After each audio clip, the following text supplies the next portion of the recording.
Ovdje imam 8 grama suvog kvasca i dodat ću 2 kašike šećera. Sve ću odjednom da stavim u vaglu.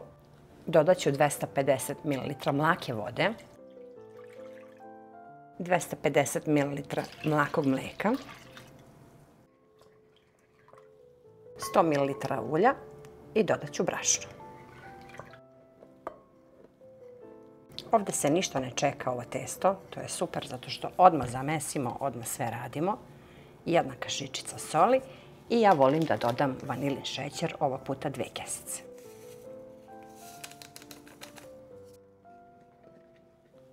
Sad samo dodajemo postepeno brašno, ja sam pripremila oko 750 grama, ali dodajemo pomalo i mesimo da dobijemo jedno fino mekano testo.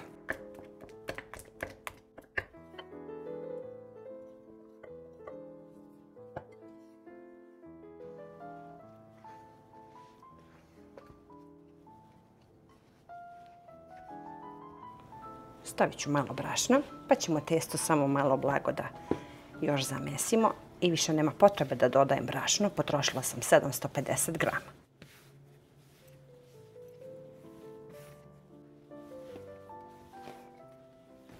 Evo sad je testo fino i mekano, stavit ću vrlo malo brašna preko stola, pa ćemo testo da isečemo na više manjih loptica. Ja ću da isečem na 12 loptica. Evo ovako. Sad ćemo samo da oblikujemo lopte i da ostavimo testo samo minut, 2, čisto malo da odmori.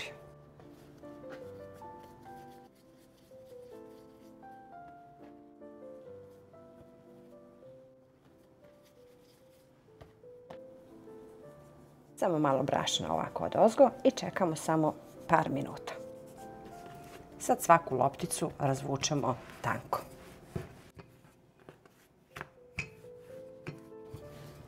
Razvučemo tanko onoliko koliko može da se razvuče, sklonimo sa strane i tako radimo i sa ostalim lopticama.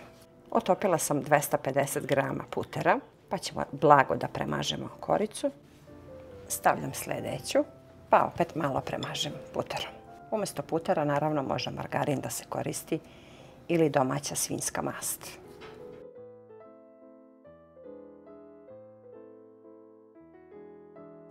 Stavljam i posljednju 12. koricu i sad odmah testo razvučemo u jednu koru.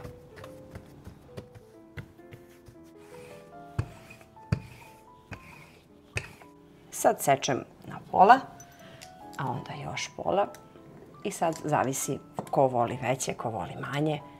Ja ovog puta pravim baš onako velike i krupne, one prave kifle. I ovaj svaki deo na pola. A vi naravno možete svaki ovaj deo još na pola ukoliko želite da dobijete male. Ja koristim džem od breskve, može naravno ono što vi želite i volite. Ovog puta nešto su mi se prijele ove slatke i isključivo sa džemom. Ja uvek ovako malo zatvorim sa strane kako ne bi džem cureo. I sad je potrebno da zatežemo kao i svaku krosanu kad radimo. Što više namotaja, ona će da bude više lisnata. Ređemo u pleh i sad tek čekamo da dobro narastu nekih 30 minuta, 15-20, zavisi koliko vam je toplo u kući, pa ih onda pečemo.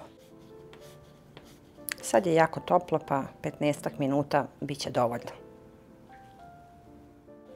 Ređemo ih u pleh, evo su ove veće, ja volim kad su ovako krupne i sad kad budu narasle, to su one prave pekarske krosane.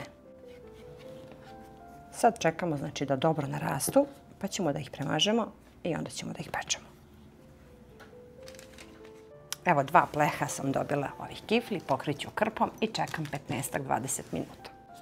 Sad je vreme da nosimo ove krosane na pečenje. Ovdje sam umutila jedno jaje i možemo da nosimo na pečenje na 180 stepeni oko 25 minuta. Sad je potrebno samo da stavimo vrlo malo prah šećera, jer su se prohladile, tako miriše cijela kuća, verujte mi, krckave su prave domaće krosane. Predivan jedan recept, kao što možete da vidite, toliko su krckave s polja, a unutra mekane. Jedan fantastičan recept koji ja ne menjam godinama, ovog puta filovane džemom. Ja sam sigurna da ćete da probate ovaj moj recept, pišite mi obavezno.